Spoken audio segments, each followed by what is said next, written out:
Hello and welcome to the debate. I'm Farooq Pitafi, and viewers, once again, today I'm going to be your host. We are going to talk about two very important issues.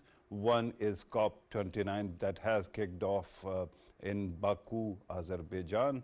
Prime Minister of Pakistan is there, in addition to Pakistan's delegation, which is represented by both chosen representatives of the people and also by bureaucrats and technocrats as well. So we are going to talk about that because Prime Minister actually today spoke about, addressed a roundtable, leaders roundtable on climate action, and there he actually pointed out what are the problems facing the world right now. By 2030, the world is supposed to come together and raise somewhere around 63 trillion dollars. And so far, in the year 2024, when we are just actually ending the year, right? By that time, only a little north of $100 billion have been actually coughed up. So what exactly happens in the coming days? We have to talk about that because it is very important. Then the Prime Minister actually spoke about the problem facing countries like Pakistan and countries which are actually struggling with climate change. Pakistan does not emit more than 1%. Pakistan's total emissions are below 1% of in total. But even then, Pakistan and India together share a joint spot at number 8 of the most vulnerable nations, climate vulnerable nations. And finally, he also spoke about the importance of restructuring climate finance so that countries are not killed by a debt burden, because that way every country is going to be destroyed. So his argument was that the country has to, the world has to come up with non-debt related instruments to solve this problem. As we progress in the program, we are going to talk about possible climate action issues in Pakistan as well.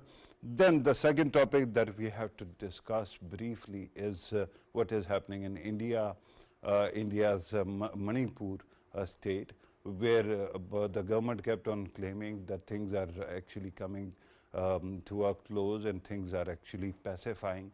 But then we saw that paramilitary forces actually killed 11 people, and because of that, situation has flared up once again, and a curfew has been imposed there. Remember that so far, despite everything, the gentleman whose picture you were seeing, while this is their own country, they talk about that, but Narendra Modi hasn't spoken a word on this matter, at least to my knowledge. So that will also be something very interesting that we are going to talk about. Let me introduce the panelists today in the studio. I'm joined by Raja Faisal, as always. Thank you very much, Raja Sahab, for being part of the program. On my left is Mustafa Tariq Wain, a climate activist who's in studio. Thank you very much, Mustafa, for being part of the program. On Skype, we are joined by Dr. Ijaz Ahmed, who's an environmentalist. Thank you very much, sir, for being part of the program. Also, Dr. Eric Shazar, who's again environmentalist. I did not know about Dr. Bet, so congratulations that you, for attaining your PhD as well. With that, let me kick off the program and let me first go to Dr. Ijaz Ahmed. Dr. Saab, your expectations from COP29 and what can Pakistan do to ensure that its own situation improves? Well, thank you for having me. I think the most important thing that Pakistan need to do is to have some bilateral discussion and dialogues, because I am not very hopeful. There are different actually aspects which will take time. So I think we need to enforce, we need to convince the international lobby about the issues that we are facing, whether it's related to loss or damage, whether it is related to carbon credit or any other related issues. But I think our preference should also be on bilateral discussion on some of the issues that we are facing, in addition to the global, scenario that is already been known to overall, the climatic lobbies and uh, one of the issue that we are already facing throughout Punjab is smog. So I think bilateral discussion that we need to discuss maybe with India, even China and other countries who are also in the same problem, who are facing the same kind of intensity. I think we need to find out some of the solution and talk about building the capacity, technology transfer, and come up with certain solutions. Similarly, there are many other, aspects that we need to find out those countries who can actually, support, who can do some actions in Pakistan, do some sort of, support to the scientist community, to the planner, and find the solutions. Because these negotiations we are in COP29 and we have not yet discovered or found or any mechanism uh, to go for this loss and damage funds. So just it is taking almost 30 years to find solution to some of the issues, and that too also we still need time, because the negotiation will go on. And we also need to understand and know that at the moment, the new administration in America, they are not very supportive of these climatic changes. They think that this is just a sort of drama and there's nothing reality. So ultimately, this will have impact on the other such countries with the same kind of thinking. So I think we need to play very carefully in these discussions and dialogues. We need to enforce our agenda, but then also we need to talk about those people, those countries who are like-minded.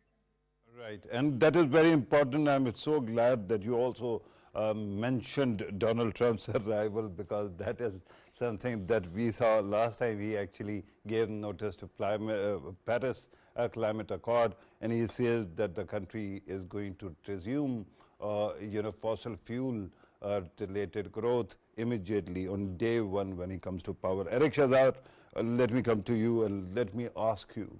When you talk about the overall situation internationally, I mean, it seems clearly that the developed nations might not be that much keen on the kind of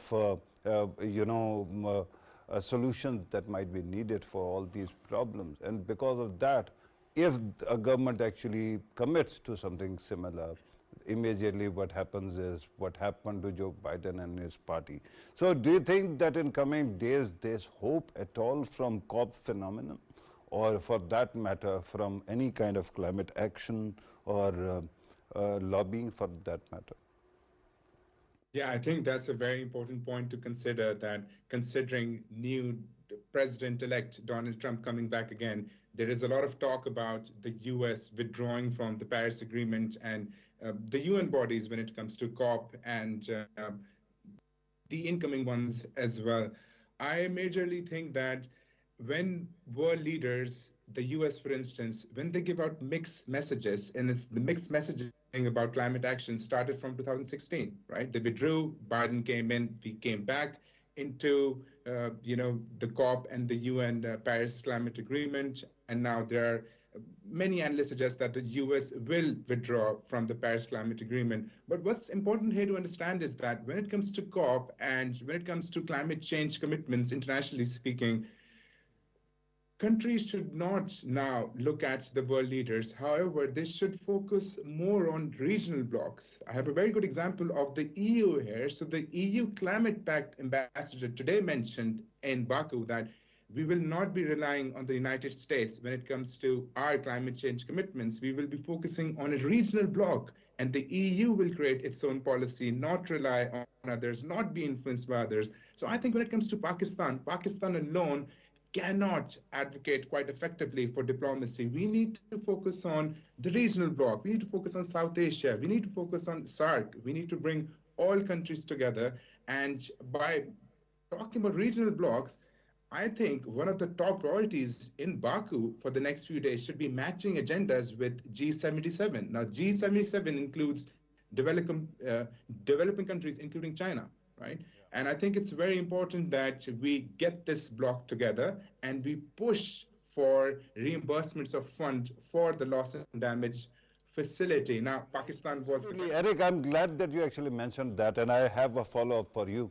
You were talking about regional cooperation, and I understand India and Pakistan share the same spot in vulnerability index. The biggest problem is that they don't seem to be ready to talk to each other. India, for that matter, is not even ready to send its cricket team to Pakistan despite an agreement. So do you think that those countries, especially who have actually taken violence to one of the glaciers actually, and that is the highest battleground in the world, those countries are able to actually sit together and work something out on climate?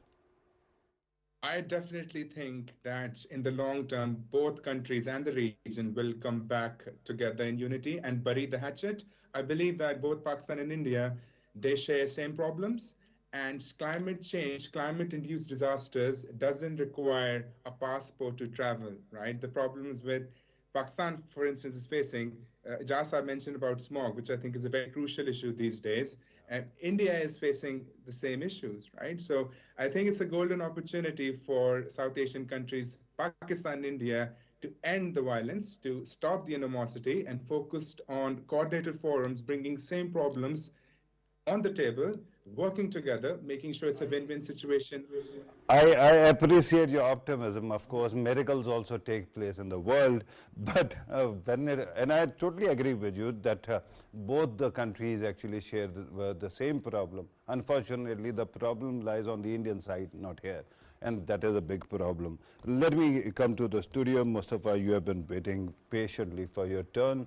Now tell me, when it comes to Pakistan's internal matters, Pakistan has been committing a lot. Pakistan went to Geneva also. And in 2022, the biblical floods that came after that, we actually resolved that we are going to improve things. Money has also been trickling in. But do you think that we have been able to take the kind of action that was expected? And if that is done, don't see that kind of flooding, but I see smog. So that is a big problem also. So the first part of your question deals with the climate financing. Yeah. Pakistan was pledged about 11 billion in the Geneva conference 2 years back when Pakistan faced the devastating floods that displaced millions of people around Pakistan, caused damages worth billions of dollars.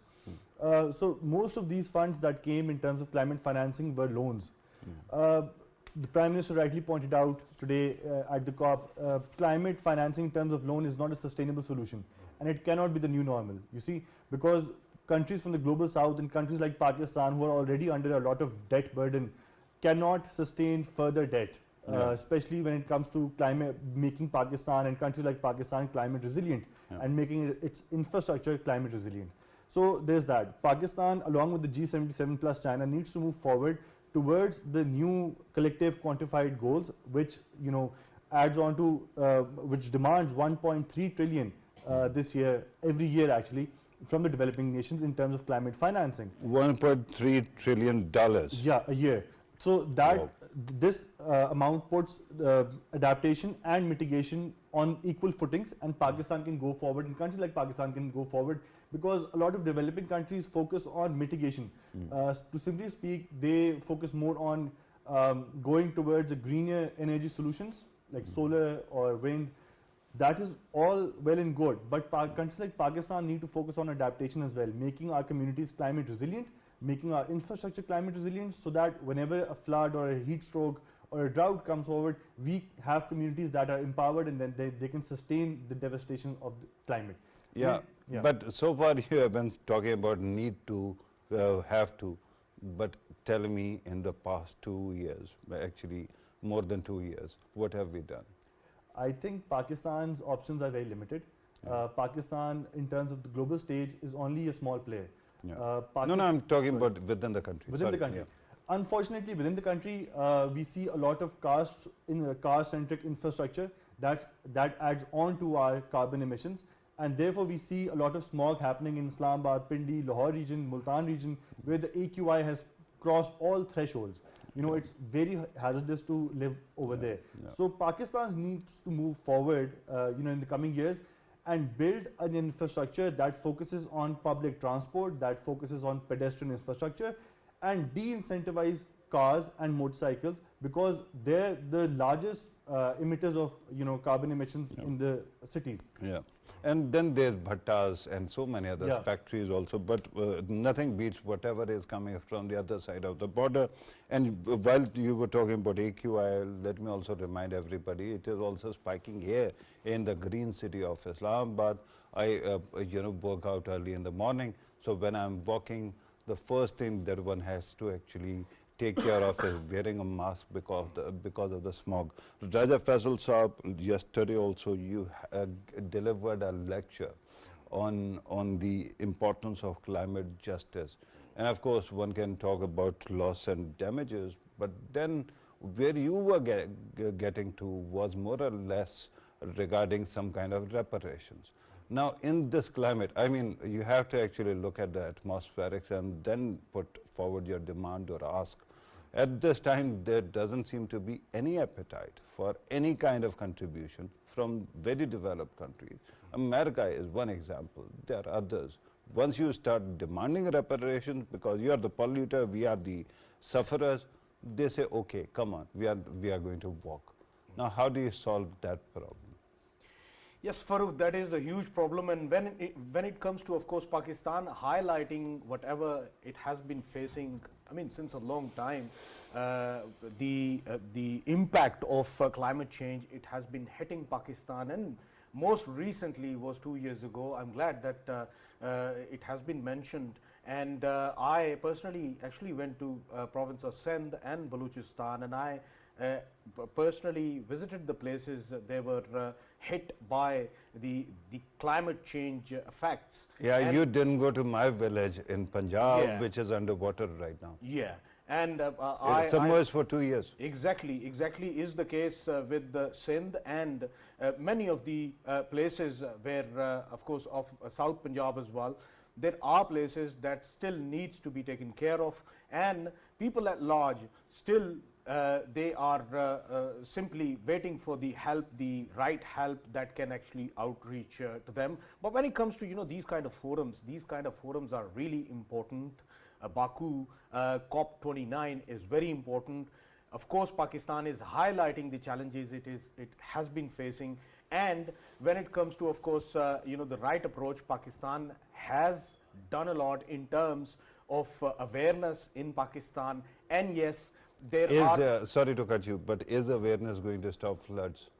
No, not at all, Farooq, and you're right about it, and that is where the climate justice factor comes in which, of course, it is an expectation from countries like Pakistan and the third world countries that are being hit by this climate change.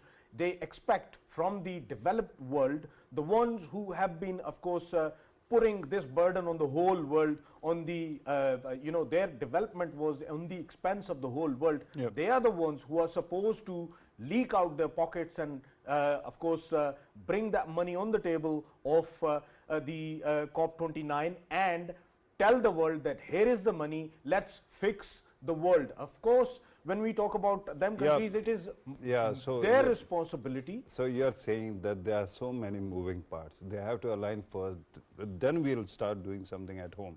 Otherwise, it is only the soft wishes and awarenesses that we have to. And Farooq, when we obviously talk about our own limited resource, I mean, Pakistan is a country, it has been struggling to fight with its own problems related to our economy as well. We have a fragile economy, as earlier it's been mentioned as well. And when it comes to, of course, already burdened economy, if there is another extra burden of fixing our own problems related to climate, especially currently what we're facing right now is a smog. And I was obviously listening to Dr. Eric when he said his optimism is a much needed one, but when it comes to your inclusion, Farouk, you rightly pointed out, there is more, it has more to do with India, because if we just go across the border, of course we see industries everywhere in Indian side of the Punjab, and that is where the real actual problem lies. And the forums like SARC and the forums like G77, these are the forums where these kind of menaces can be highlighted, and the people who are contributors towards this menace, they are the ones who need to answer these questions. Right. And to be honest, I mean, when it comes to Pakistan and India talking to each other, Pakistan should be talking to India from a very high ground, because when it comes to contribution towards the pollution from the Pakistan side, it's so minimal. But when it comes to Indian side, of course, they have been causing this havoc for Lahore and New Delhi at the same time. Right. India and Pakistan, of course, talk to each other, but it is usually dialogue of the deaf. They don't seem to be listening to each other. That is not all. This idea that India is a bigger polluter and Pakistan may not be contributing at all is no brainer, because look at the economies, look at the population. So that becomes an easy question.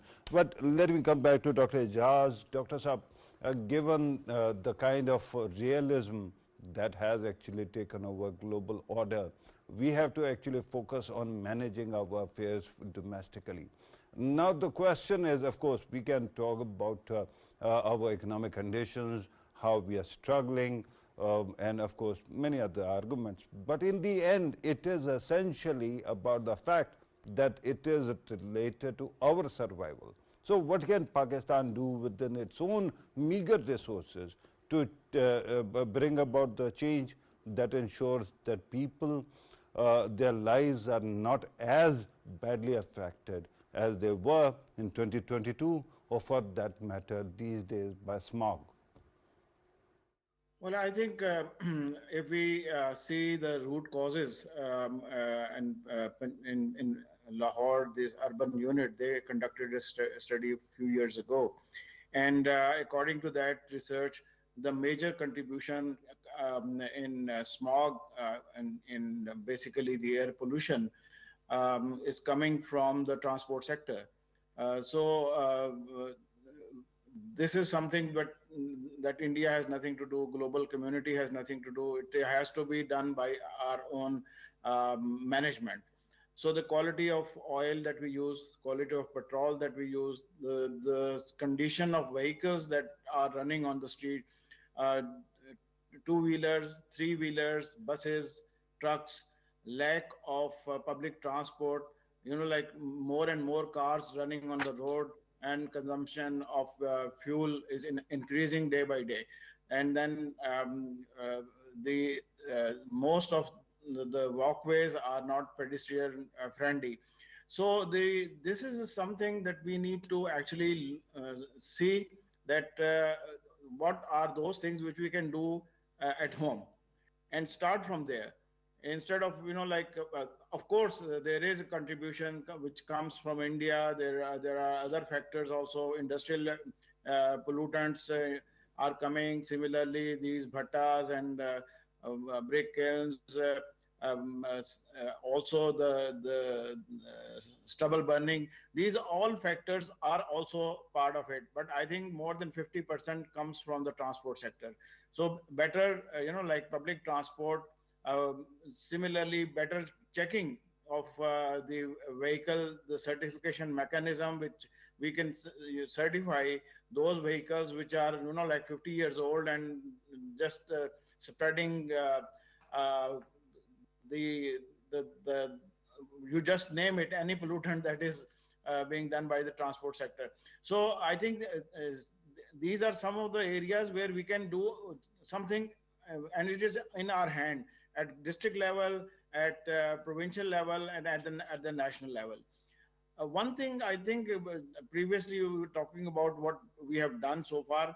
I think one thing which is very important is that the early warning system that has been established at various level, at district level, which was one of the reason that the mortality during the 2022 floods were not that high, because the early warning systems they worked very smartly, and the information about the condition of flood was provided to the district level, to the town level, and people were actually able to take action and then evacuate.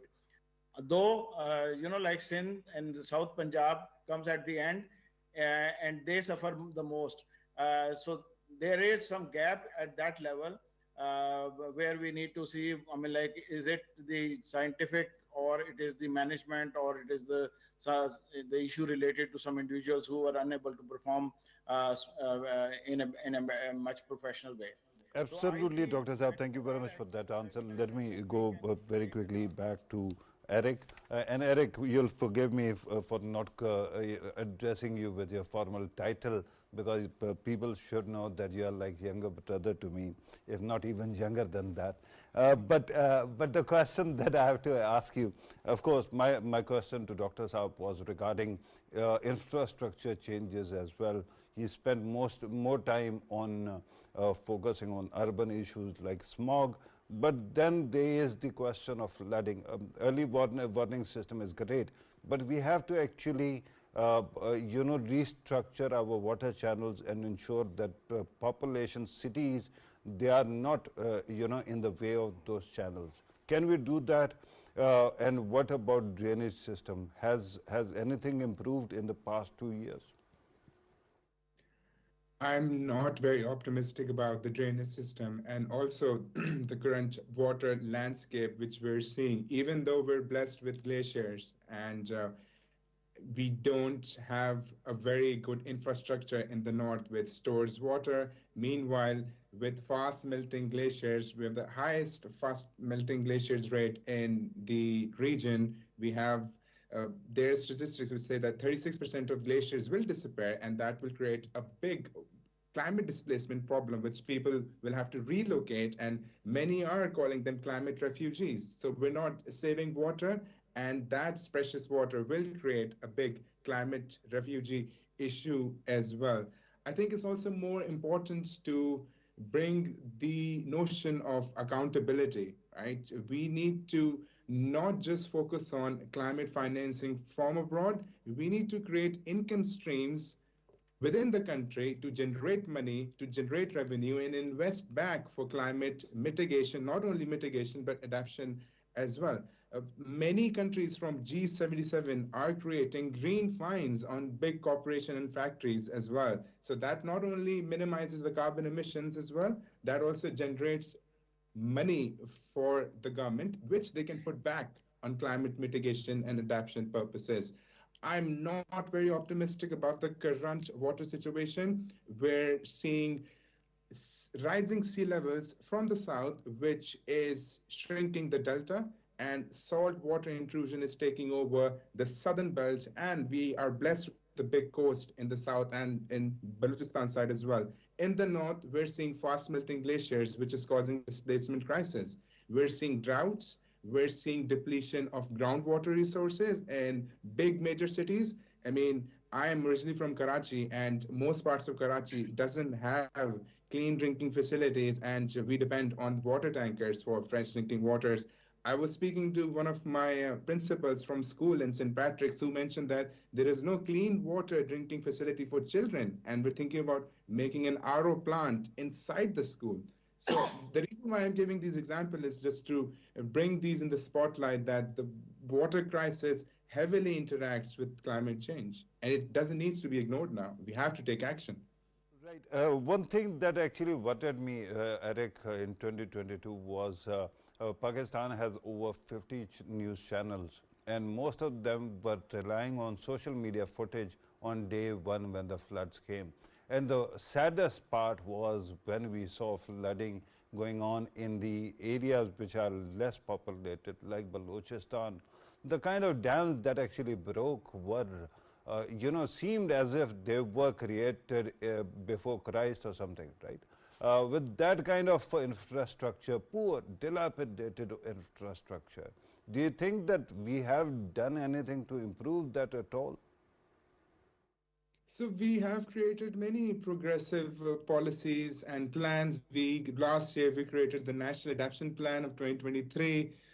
Previously in 2022 we created the Living Indus Initiative, which I'm very optimistic about, helping the poorer, marginalized communities which are actually which are victims of climate-induced displacement in the northern areas, not only in the northern areas, but in the southern areas as well, where we're experiencing rising sea levels.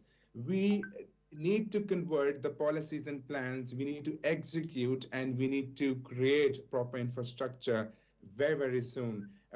We tend to rely more on recognition and fancy policies and titles, but we don't focus much on execution and making impact. So I think there's a big gap between creating good. That's a very good point. If, of course, files are not going to stop water during the flood. It is going to be, dams and infrastructure that is going to do it.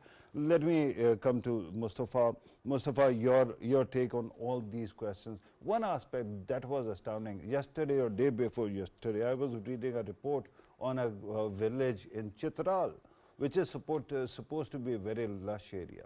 And they said because of changing weather patterns, desiccation has taken place, and because of that now the land is not fertile, and because of that people are starving there. Now the question is, when we actually focus on these things, most of our media, pundits also, people like you actually appear on television only seasonally during COP or something similar, or floods.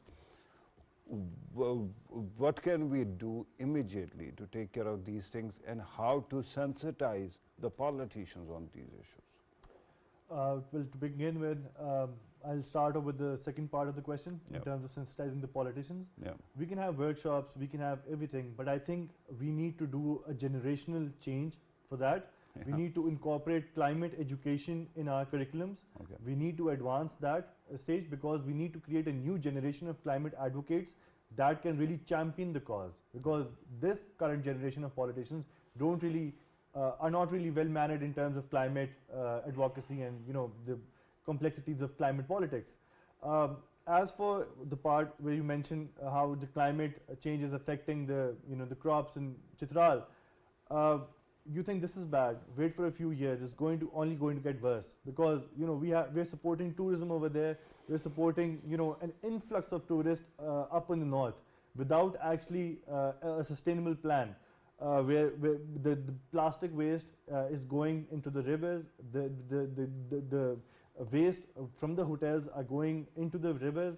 All that carbon emission from buses, from big land cruisers, it's only going to get worse from here, unless of course we make a very dedicated, sustainable policy to promote our tourism and also empower the local communities. And that can only be done if Pakistan can negotiate a very well climate finance fund from the global powers, the developed countries, because you see, this isn't pity that they're giving us.